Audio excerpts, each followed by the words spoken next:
मुक्ति दिलाने वाला व्रत जानिए श्री कृष्ण से इसके बारे में। अगर यह वीडियो पसंद आया तो सब्सक्राइब करना ना भूले। पृथ्वी पर जो भी आया है वह कर्म के बंधन से बंधा हुआ है।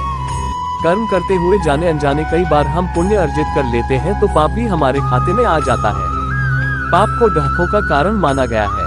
पाप के कारण ही मनुष्य जीवन मृत्यु के चक्र में उलझा रहता है। इस चक्र से छूटने के लिए जरूरी है कि पाप कर्म के बोझ से मुक्त हुआ जाए। इसके लिए शास्त्रों में आत्मशुद्धि के लिए यज्ञ, दान और व्रत जैसे कई विधान बनाए गए हैं। इन्हीं में से एक है एकादशी व्रत। वर्ष की 24 एकादशियों में चैत्र मास की कृष्ण पक्ष की एकादशी को पापमोचनी एकादशी कहा गया है। यह एकादशी इस वर्ष 6 अप्रैल को है।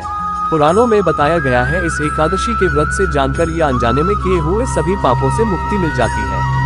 पापमोचनी एकादशी कथा। इस एकादशी के संदर्भ में जो कथा मिलती है उसके अनुसार चैत्रर्थ नामक वन में शिव को प्रसन्न करने के लिए शिव भक्त मेधावी ऋषि कठोर तप में लीन थे। उनके तप व पुण्यों के प्रभाव से देवराज इंद्र घबरा गए।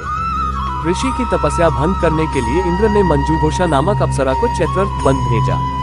मेधावी ऋषि अप्सरा के हाव भाव को देखकर उस पर मुग्ध हो गए। शिव भक्ति छोड़कर ऋषि मंजूघोषा के साथ रहने लगे।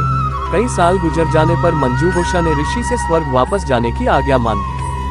ऋषि को तब भक्ति मार्ग से हटने का बोध हुआ और अपने आप पर ग्लानि होने लगी। धर्म भ्रष्ट होने का कारण अप्सरा को मानकर ऋषि ने उसे पिशाचिनी हो जाने का शाप दिया। अप्सरा इससे दुखी हो गई और शाप से मुक्ति के लिए प्रार्थना करने लगी। इसी समय देवर्षि नारद वहां आए और अप्सरा एवं ऋषि दोनों को पाप से मुक्ति के लिए पापमोचनी एकादशी का व्रत करने की सलाह दी। नारद द्वारा बताए गए विधि विधान से दोनों ने पापमोचनी एकादशी का व्रत किया, जिससे वह पाप मुक्त हो गए।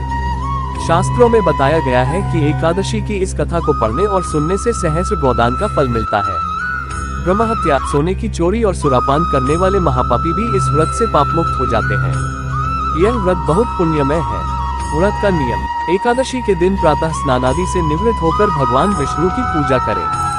घी का दीपक जलाकर भगवान से जाने अनजाने जो भी पाप हुए हैं उससे मुक्ति पाने के लिए प्रार्थना करें। जितना अधिक संभव हो ओम नमो भगवते वासुदेवाय मंत्र का जप करें।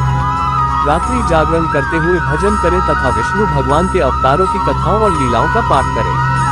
झूठ, लोभ, छल, कपट एवं काम भावना पर अंकुश रखें। व्रत करते हुए इस प्रकार की भावना मन में आने पर व्रत का लाभ नहीं मिल पाता है।